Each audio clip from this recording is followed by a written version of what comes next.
Welcome to our first English podcast on FYFT.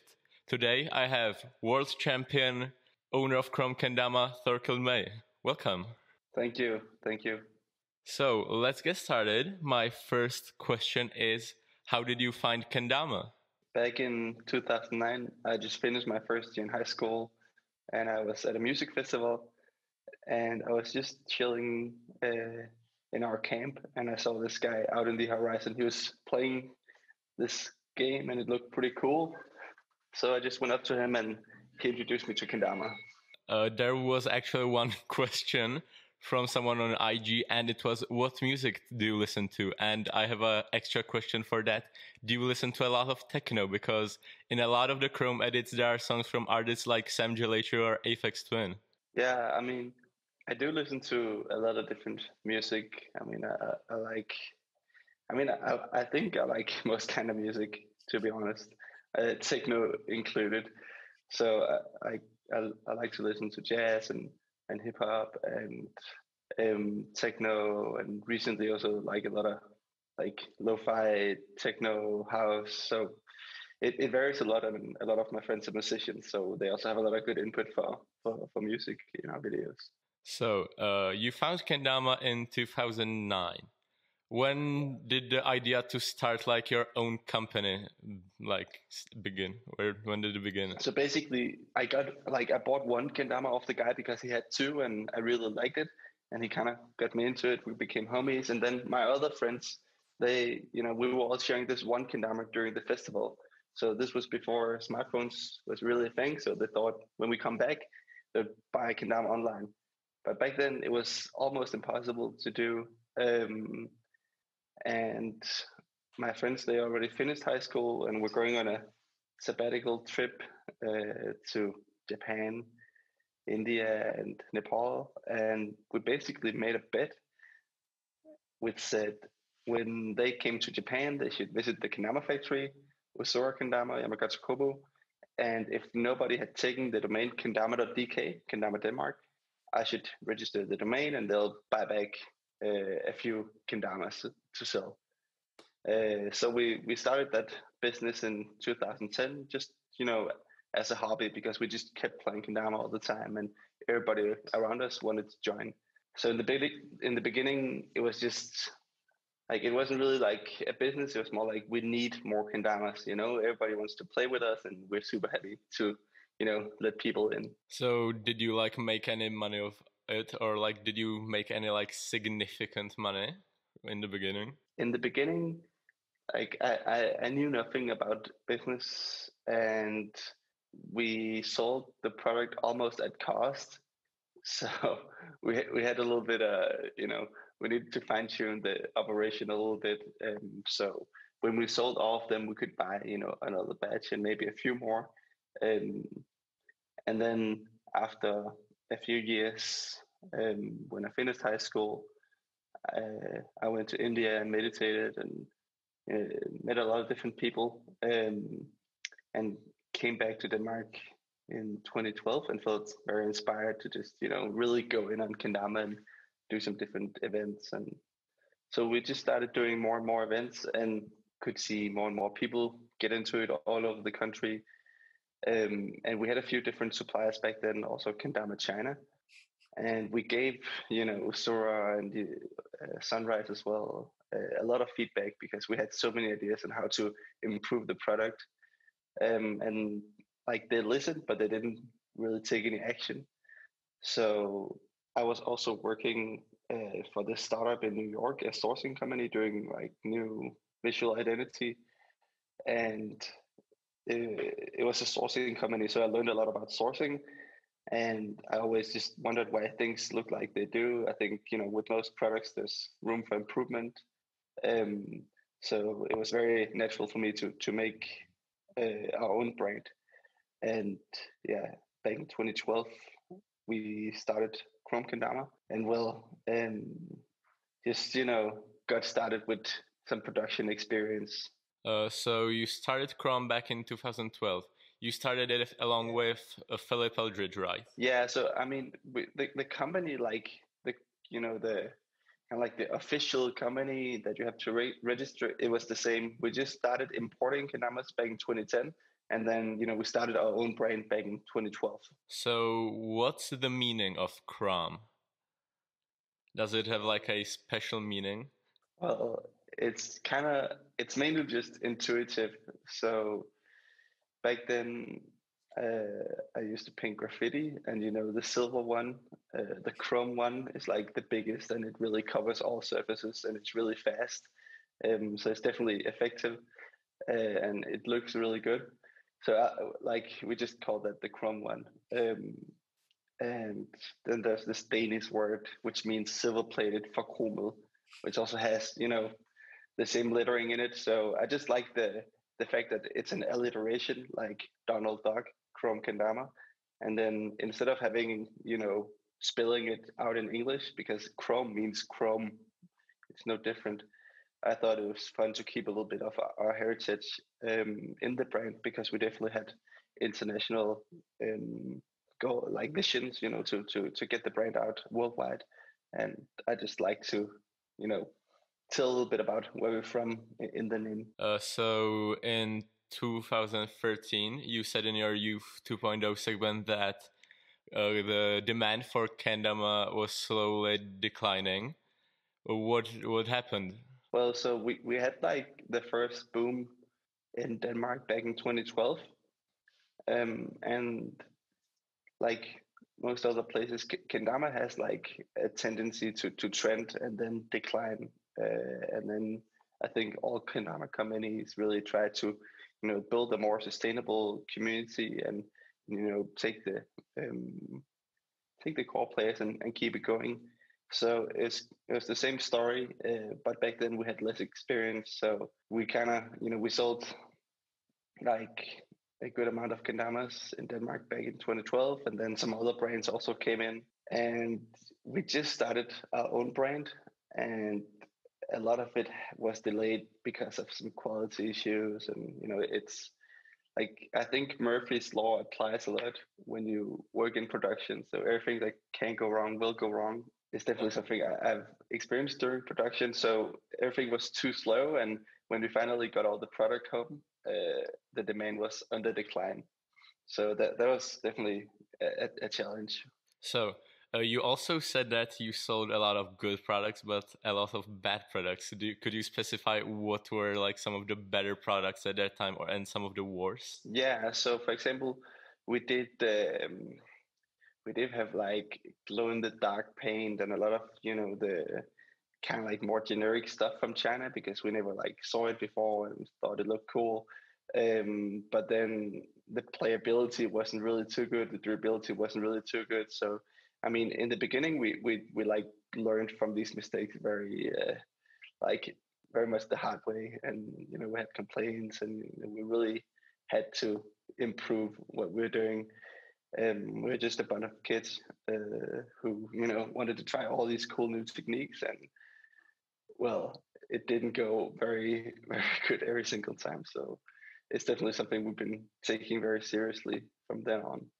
For example, the full crackle, that was, in my opinion, one of the worst products.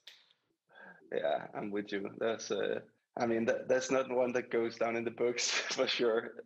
But it's a pretty funny question, because it's not really something that I'm proud of, but it's still, I think, like the bad stuff that we've done is definitely also a motivating factor to do some good stuff and really do proper quality control every single time. Also, on the topic of manufacturing, I know that other brands had problems with the manufacturer stealing their shape and offering it to other companies.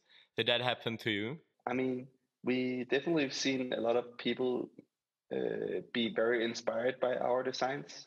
Yeah, I guess it's kind of like a delicate issue, because I believe, I mean, it's kind of tough for me, because I think a lot of big companies, they tend to get very inspired by what we do, which of course can be annoying. But then I also been like, I've been thinking, and I've been pondering about this.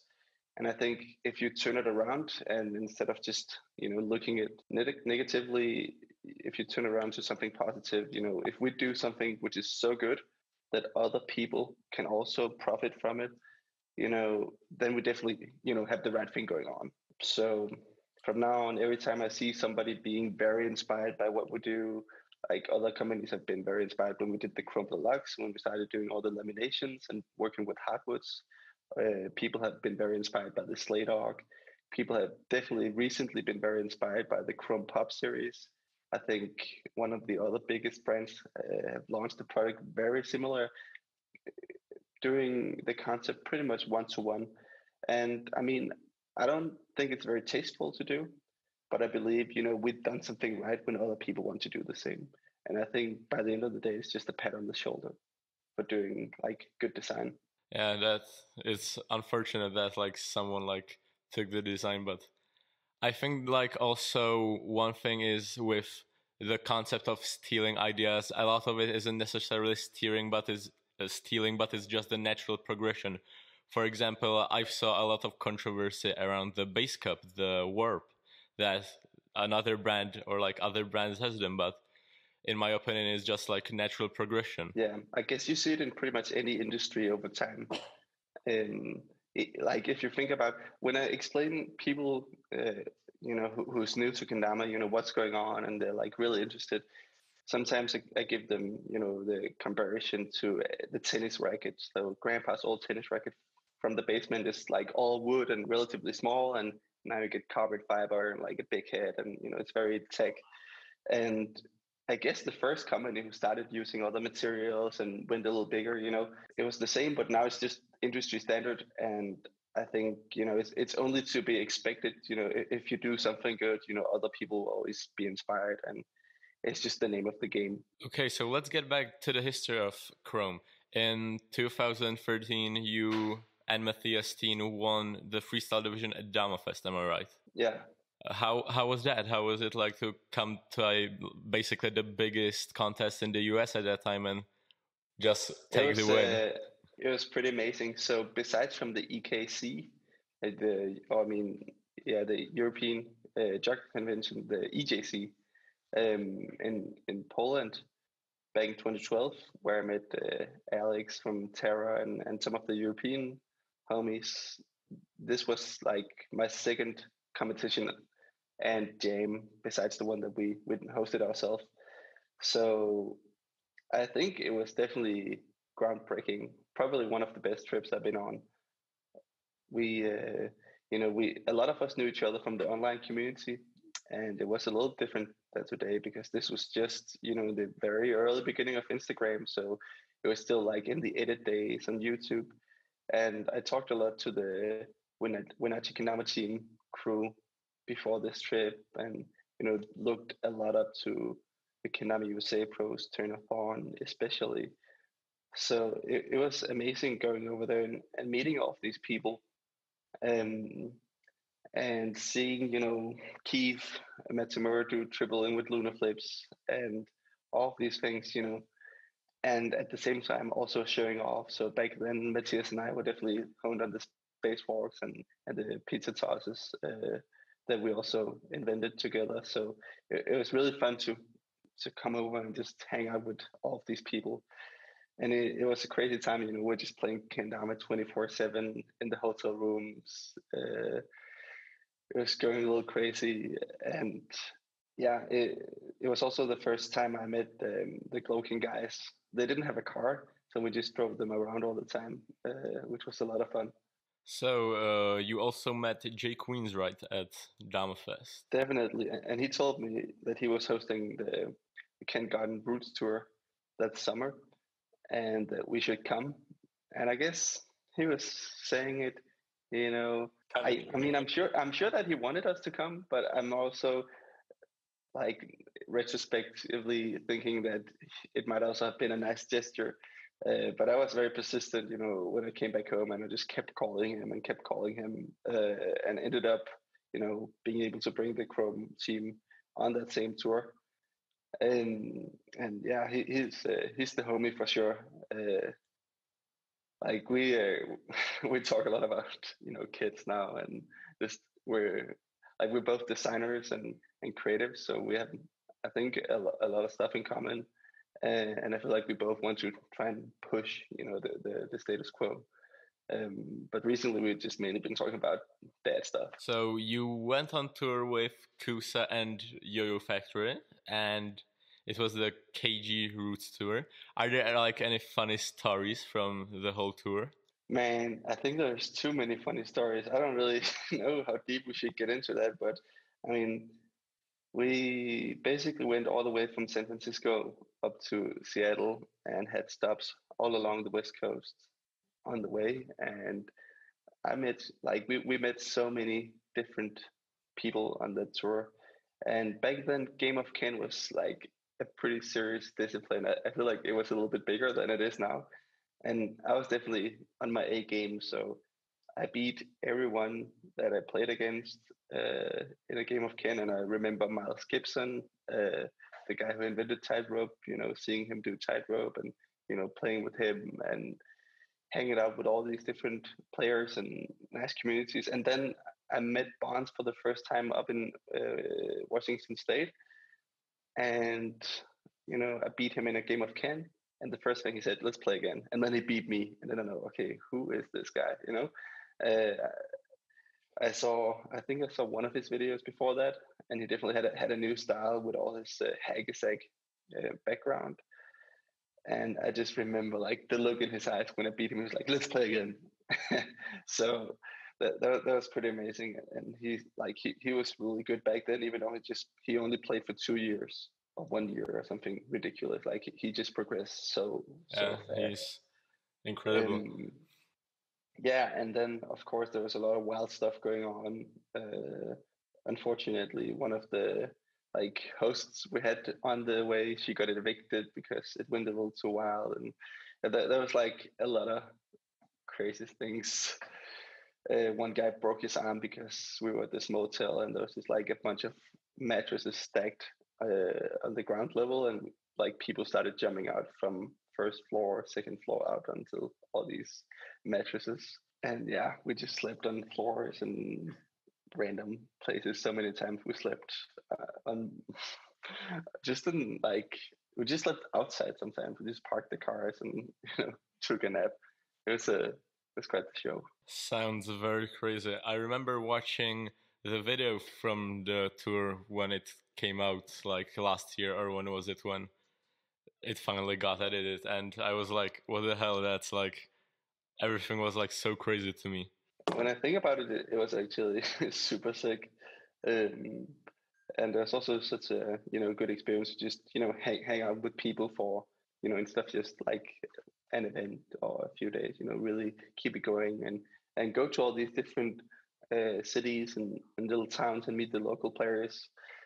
I think that's something we should do more. So this happened in 2013, right? Yeah. I'm interested, when did the Deluxe series, when did it start? Because a year later, you were supposed to have pro mods that looked like some of the things that were in the Deluxe series, but that never happened. So the KROM Deluxe series came out in 2013 as well. And we had those, we kind of showed them to the public during DamaFest. Well, we were working on pro models at the Deluxe production, but those never came out. There was just some things we couldn't really get right, and instead of putting something out that didn't work, we'd rather wait till we get it right. So were some of the pro mod designs recycled in to the Deluxe series? Because I remember from the video KROM Old Kendama Gangsta, or was the name EG's pro mod was walnut with a pink tama, which is a Deluxe, and I think that others have had something that also was in the Deluxe. It's been a minute since I looked at them. I got my old one right here. So I think most of them haven't been used at those designs. So this was supposed to be my first pro model.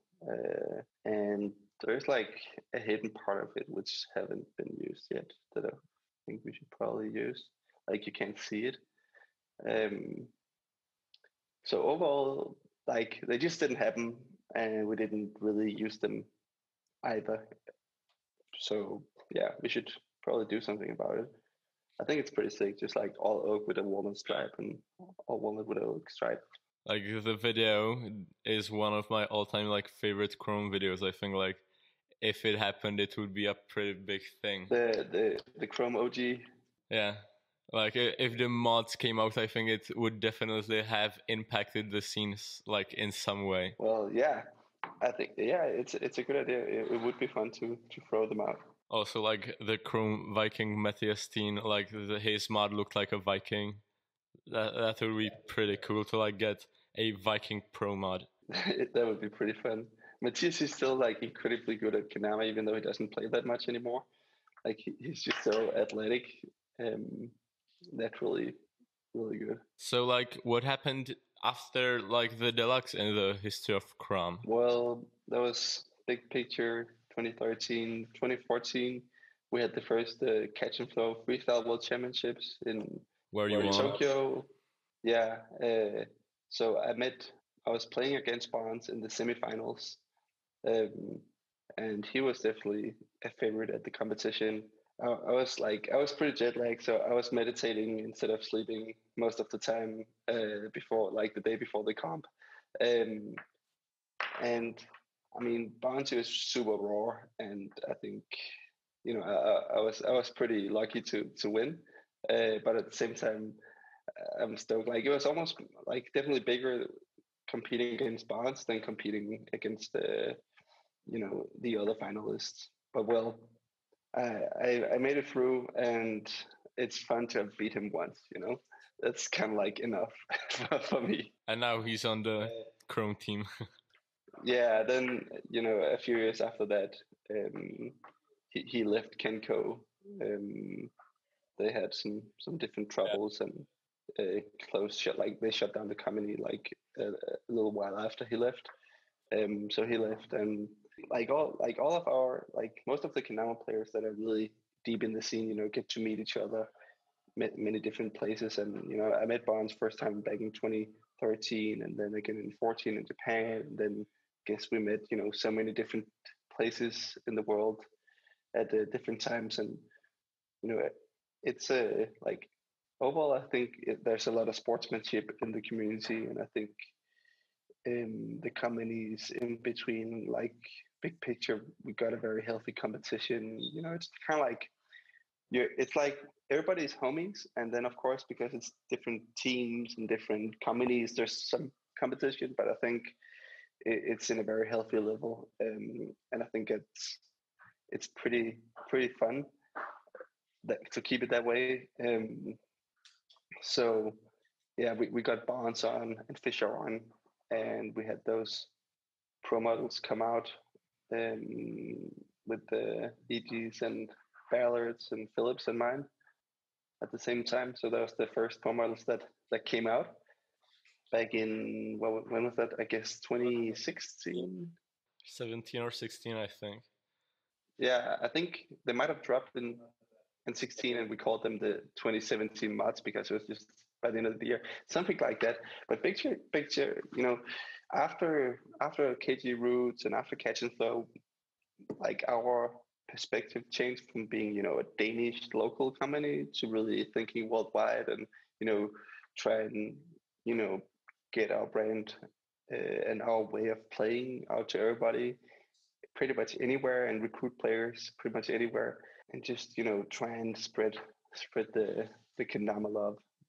I think big picture, people can become like slightly better person by playing Kendama, and I think if we get most of the people in the world to play Kendama, we can make the world a slightly better place. So that's kind of like the purpose in really getting it out there. And I think in these days where we have so much wonderful technology, it can also be a big distraction for just being, because we're always being notified or being, distracted somehow. And I think Kendama is really it is the sound of peace. That's kind of like the old Japanese slogan, and I'm sure the meaning, was a little bit different back then. But I think, it might not be, because Kendama kind of got big as a children's game after World War I in Japan, And back then, the Kendama is the sound of peace, while they were rebuilding the country. But I think a lot of people and young people nowadays need, that sound of peace, something to ground them a little bit. And Kendama can do that. So every time, yeah. I think like Kendama is like, especially now, Corona happened, I think like, or still happening, Kendama like got pretty popular again because people like don't have anything to do. And I've seen it here in the Czech Republic that a lot of young like people have been getting into Kendama, which is like, I'm happy about that. Yeah, and I think, it's super healthy have a little bit nothing to do time. Like, I don't know if it's just in Danish, but in Danish we're told it's really healthy to be bored as a kid, because then you have time to be creative. If you're super bored, you have nothing to do, you have no cool toys, there's no friends over, you don't have there's nothing going on. Eventually, you're gonna, out of necessity, be creative and come up with something. And Kendama is kind of like the same thing, because for most people, when they see it, they're like, okay, you just get the ball up on the cup, then what, But then when you start exploring a little bit, and when you take time, and when you accept that, you have to miss a trick so many times before you can get it, and you kind of like find peace with that, and also use that, frustrating energy to just keep going, and you finally get it, it's such a profound thing that can be applied through to pretty much anything in life. And I just love that about Kendama. And I think most people would if they get the right chance. Yeah, Kendama, like another company said, Kendama connects worlds, I guess. I think it's true, definitely here a lot of yo-yo guys have been getting into Kendama, which is also pretty cool. I'm thinking about the slogan Kendama connecting people, like the old Nokia. Also, I was interested, when did you decide to step down from being KROM Pro and be the background guy who runs the company more? So 2013, 14, 15, I was pretty much just traveling the world as much as possible, and had about 80 to 100 traveling days a year. And that was a lot of fun. And at some point, I figured this community is still so small and so niche. There's not really any place for a real pro. Just living off only playing Kendama. Most of the Kendama pros we see are not pros. On our team, Ichi, he's a full-time Kendama player. Same goes for Bonds. And I think that was part of my purpose, because I wanted to create the environment for pro players that I wanted to be in myself. Of course, winning the World Championships, I got offered travels and a lot of opportunity, but it by the end of the day, it wouldn't really pay the bills. So I thought I wanted to step back and just start working on creating the community that is so much bigger and so much more lucrative for the pros, so it could actually become a full-time job to be a Kendama player. So now you do Kendama full, or like KROM is your full-time job? Yeah, it's been since 2012. But I guess you're saying, from being just a player, or mainly a player, to more guy behind the scenes, changed around 2015, 16. Well, I think I like it because I kind of had my time to shine as a player, and I still, love playing Kendama. But I think it's important to build, Kendama to the next level. And it was kind of just a natural progression for me, because I think there's so much creativity in creating a business and creating the product and creating the community of this. And somebody had to do it, and I felt I was just in the right place to just go all in on that. I have one question here from someone, and that was, what was your most favorite collab that you've ever done? Because throughout the time you've done many collabs like Chariko, you've done 2 Damas for Beams, or like Kendama Toku. You've done like recently the Jody Barton or like BB Chemnitz. What was the favorite one? I think one that a lot of people don't know about, which is a fun one to mention, is we did the Air Greenland, which is the flight company that goes to Greenland, and they called me up back in 2013 and wanted me to fly up there and do a show and stuff. So it ended up being a tour with the whole squad, and we did a collab with Air Greenland, and it was on every single flight to Greenland before the movie started, there was a commercial on, which was a commercial we did for our Kendama. And that was kind of sick. You could buy Kendama on the plane and, they would come and bring it to you. And was there like a special Kendama for that collab? Yeah, the Kendama was pretty basic, just like rubber with like all red tama and a Greenland logo. But I think the whole concept was super sick. And otherwise, I think the 430 collabs that we just keep doing, I'm really happy about. I really love those guys. And I love the stability of just, doing something new every year. Well, the Beams one is also super big and definitely a milestone working with that kind of company. The Jody Barton one, I think product-wise, that might be my favorite. That's definitely such a cool product. And Jody, he also has a brand in Japan that he sells through Beams, and it's one of the best-selling brands on Beams Tea called Black Humors. So he actually noticed us because we were working with those guys, and then he hit us up a few years ago. And Jody and I, we've been hanging out for quite a while, and we were talking with the Beams people about doing a triple collab, but they couldn't really make it work. And we were hanging out at Fashion Week here in Copenhagen, and we met Virgil Abloh at Fashion Week, kind of by accident, and I gave him a dama, and kind of like had all these crazy experiences together. So it's really funny to finally, have a product out, and we're also working on developing the next concept for something for next year. This year, the Jody Barton collab happened, and that was like the series with the UFO Dama, the Skeleton Dama, and the Flower Dama. Now there's the new Plasticity, and I saw that he was tagged on like some of the photos. Is that also a collab with him? The thing is, he made this design, so I was kind of like consulting with him, and he did all the illustrations. So since it's not really his style, we're not going to call it a collab because he has like Jody Barton as an artist. He has a very recognizable style.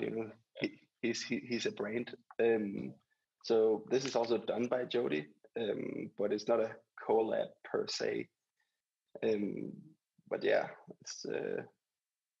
it's pretty sick. Like this is a peace camo, so kind of like back to the sound of peace.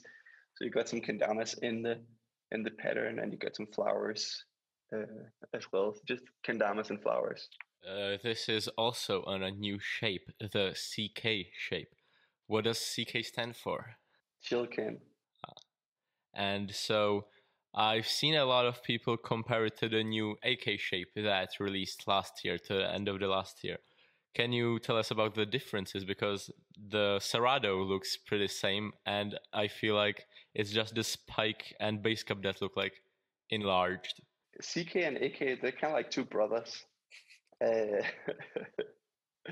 So we got the aggressive can, and then we got the chill can. So you kind of see it, they have a lot in common, but they also have their differences. And the differences isn't really that huge, but the feel on the play is very different, which is pretty funny. So the Serrado is the same, and it's just like the ring and the two rings that are changed up. The base cup looks bigger. Is it bigger? No, it's the same size. Or maybe it's a little bit bigger. I forgot. It's maybe because like the angle is a little different. I'm pretty confident it's the same size, the base cup. We just switched up the... I think it may look bigger because like the angle here is a little different, so it may look a little different because of that. Yeah, for sure. But overall, the feel is very different when you play it. And I think that's kind of like the thing about cans is if you just change like 1 millimeter one place, it'll feel different. Like you don't have to switch it up a lot. But yeah, I really love the CK. I think the AK was kind of like an experiment to just going really through with an idea, and a lot of people love it, and some people never really gets used to it. And Marcus just landed a new trick where he does finger borders on the ring, which I never thought about, and I think that's fun about just doing something completely new. And I guess CK is kind of like the normalized version of that. So we keep the ring like nice, sharp, and defined, but overall, you get all the good stuff from the AK, but not the controversial stuff. So since you've released a product, since you're releasing a new product, how long does it take you to like be happy with a finished design or like a new product? What exactly do you mean? When you do a new product, how long does it do? Like, when are you happy with it? Sometimes a design takes like 10 seconds, and other times it takes like several months. So I think it varies a lot. Like there's no really any standard for that, and like I kind of always have a feeling with it's right, but then at the same time, it's always very exciting to see what people like about it and what can it be improved, and take that feedback in and do it even better next time. So big picture, I'm usually pretty satisfied when I get the first samples in hand. And other times I try to get some feedback from the team and the people around me. But the most important feedback is when we release it and see how does people like it, and does it really work. It was definitely a little bit exciting to see what people liked about a shape like the AK, because it is so different. Like you haven't really seen anything similar. But I think people they liked it pretty well, so that's why we wanted to make some more than just the B-Day. A Ken shape that's on the other spectrum, I think, the SB Ken, the Ken that happened like on the first AG collab. Why was it like used only on that one kendama? Well, SB Speed Boost is kind of like a place. Most people like the bigger shapes, like the bigger cups and stuff, like we introduced with the Slate Arc.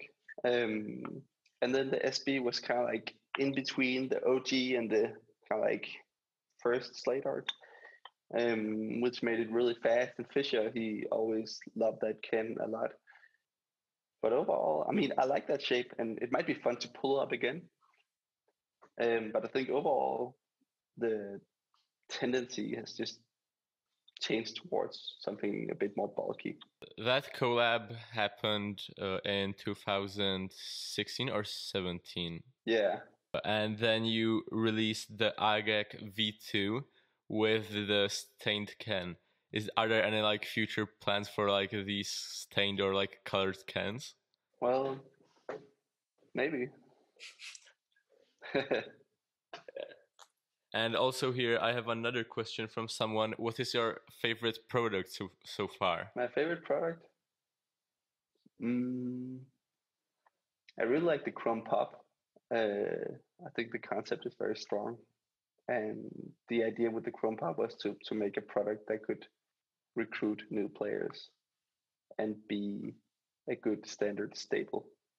And I think it's a cool product in many ways, especially from a design perspective.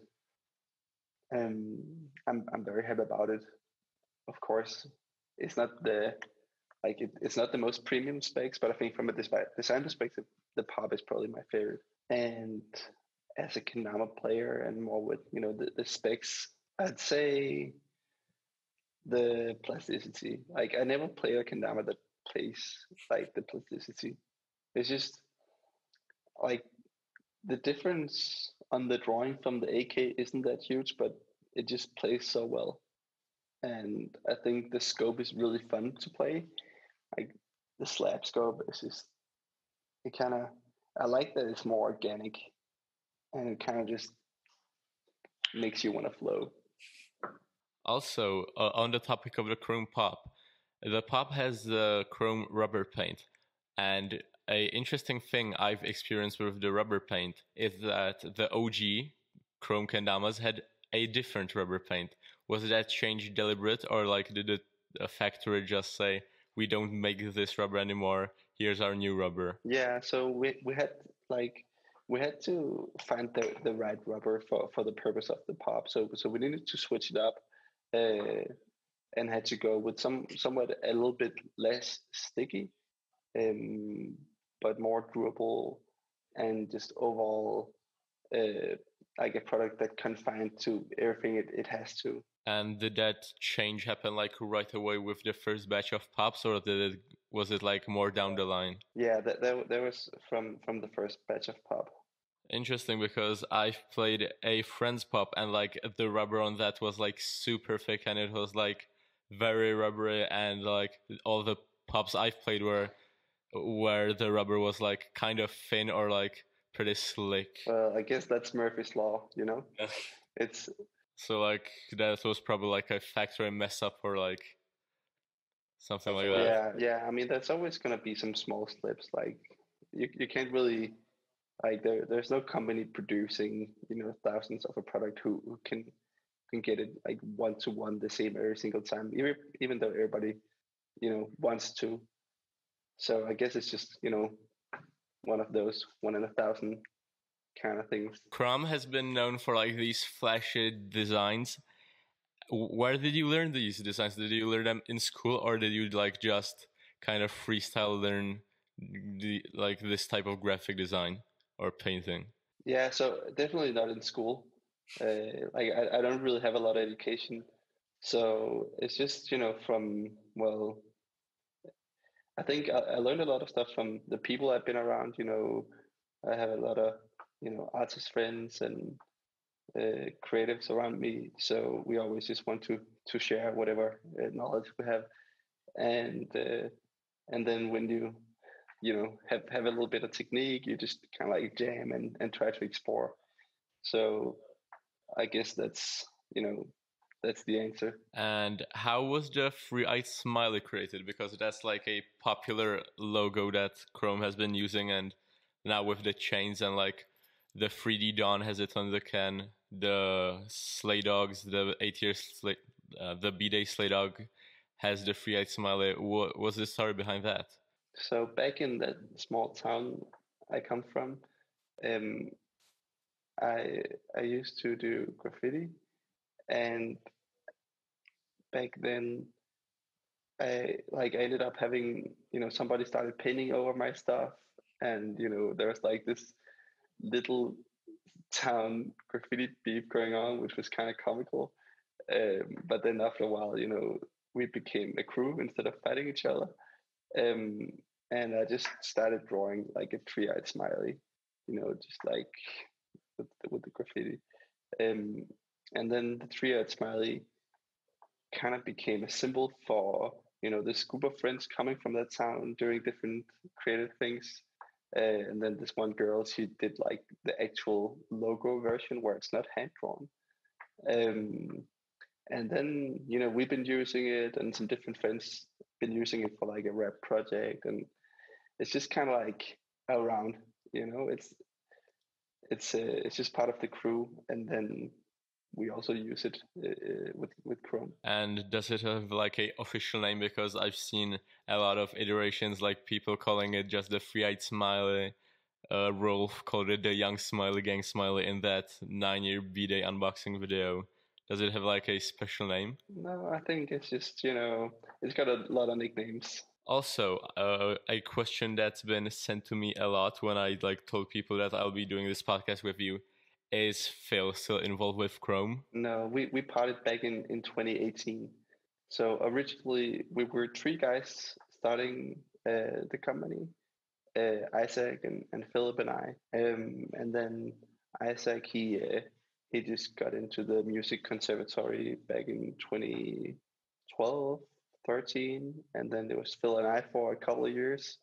And then Phil, he kind of like dipped out, and we agreed for me to buy him out, and that happened in 2018.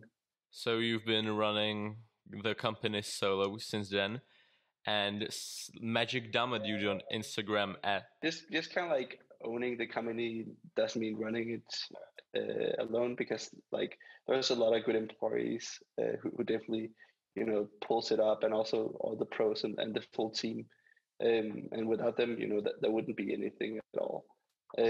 So like the most known employee is probably Rolf, because he's also a pro, but Barnes also has a contract where he actually works full time as a pro on top of his royalties. So it's definitely a team effort. And Magic Damadud on IG asks, how is the dad life and how do you manage running a company while parenting? That's an interesting question, I think. Well, that's also, that's some new challenges like I wasn't aware of, because before I was in the deep of it. And definitely, shout outs to the KROM staff for really, taking a lot of responsibility, because like the hours I've been able to put in here has definitely been fluctuating a lot. And I'd had to be much more flexible. So I think it's kind of like, if you delegate responsibility and motivate your employees, it's possible. And I love what I'm doing, and I feel very privileged to have this job. So if it takes me to work, I don't know, during the day, and then go home and take care of that stuff, and then work during the night, that's what I'm going to do. So I think the purpose is strong and just makes me want to do it. And the combination with having good employees is what's kept it working. And how many employees work at the KROM shop right now? We're 4 guys. Like, the shop isn't really like our main, so it's more like we have our offices, and then there's like the shop because it makes sense. But we're 4 guys working full time, and then we got about 10 people working like part time, or something like that. How is it to like run this shop? Because like I imagine it's in the center, or more or less center of Copenhagen. How is it like to have a shop while selling kendama? It's fine. Like, I'd say it's a shop, but it's more like a clubhouse. People just come and sesh, and then when you need a new kendama, you get one. And we host some different like mini games every Saturday, and it's a jam. And then sometimes we have bigger competitions and events. And then sometimes you have like regular customers come in. But I think like now, like we're not like directly in the city center, but we're like relatively close. And in the future, we might be a bit more in the outskirts and have a bigger space with more like creative freedom. And I'm pretty sure people, they're going to find us where we are, or at least the most important ones, like the kendama players. So I think running a shop it's okay. Like, but it's not really where my heart is at. Like, retail isn't really, where my heart is at. And what motivated you to move from the old shop to this new one? Well, the old one was just pretty small, and we just needed some more space. So, like, we couldn't really fit a lot of people in there. But still, shout outs to the old shop. It was kind of a romantic spot. The street was just like this very quiet street, but still super central, which was super sick. And we had some cool neighbors. One of the neighbors, he's a DJ and producer. He used to produce for a lot of big names like KRS-One. So yeah, shout outs to the old shop. I have another Instagram from Koizum Club on Instagram, and he asks, what gets you the most excited about the future of KROM? I think it's just the potential, the potential to really make a difference, to show an alternative for kids and grown-ups and just people in general, just to think about, when I think about when I got into kendama, like the feeling I had getting my first big cup, getting my first spike, sharing that feeling to as many people as possible and changing the world that way. That's really, the purpose. So this year, because of the coronavirus, the EKC couldn't happen, and also you were supposed to host Sakura Classic in Denmark, am I right? Are there like any plans to like postpone it so it will be later this year, or will it be the next year? It's gonna be next year. And how did it happen? Like, how did you get the idea to like have this freestyle, like big freestyle European championship? Well, we also hosted like the European Kendama Championships back in 2014, and I think, you know, we just love freestyle kendama, and I think that's kind of like the core of kendama. I know that a lot of people don't agree with me, and I mean, I respect that, because I also think KWC is super sick, and I really love that as well. But I just thought having one very solid competition in the EU with a freestyle emphasis would be very cool. But it's probably gonna develop to more than just freestyle in the future. I think that it's really good that like you did this competition, because there was also the EKO, the European Kendama Open, that's been kind of dead from like what I know.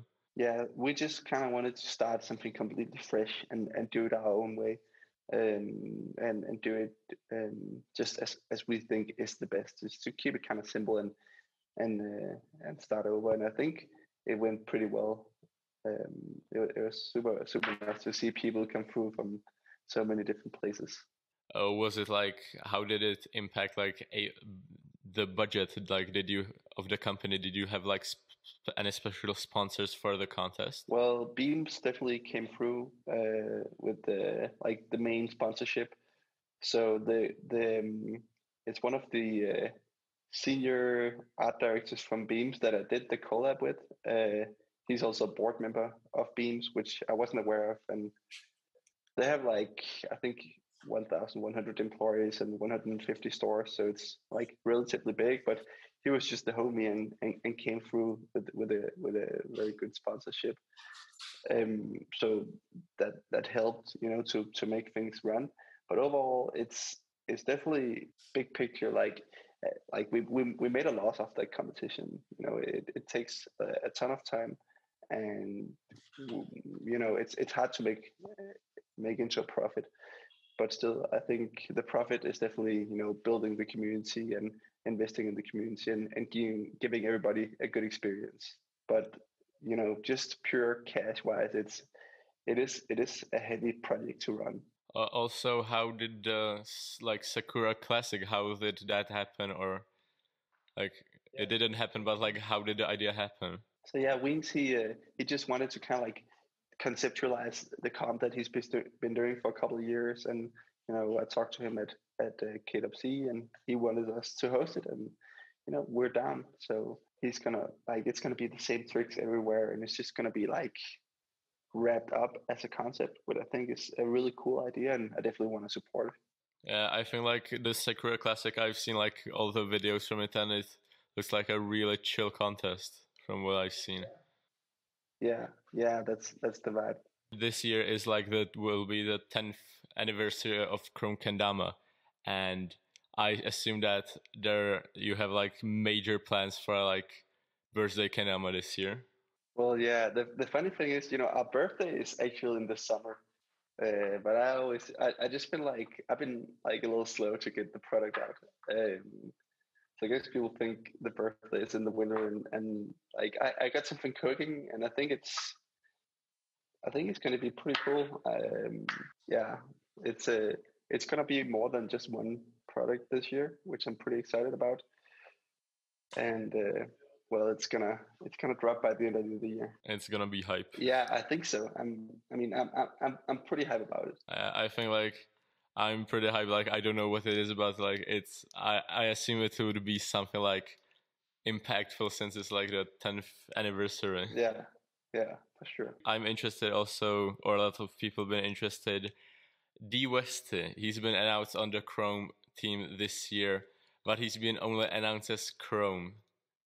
Is there something planned with that? Yeah, what do you think? Yeah, for sure. I mean, he's such a solid Kendama player, and it's I mean, I really like the kid, and you know, we'll see what time will show, but like he's definitely gonna move up the ladder pretty rapidly.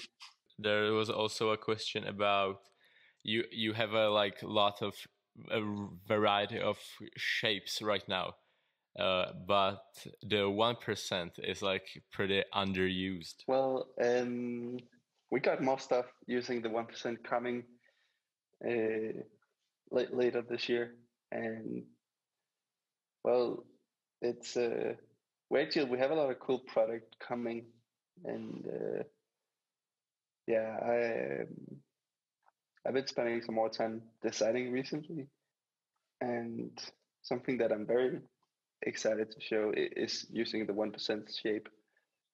So pretty soon it's gonna come out. Okay, so I think the questions have run out, and also time is kind of nearing the end. So do you have anything you like to say? Spil Kendama, altid play Kendama every day.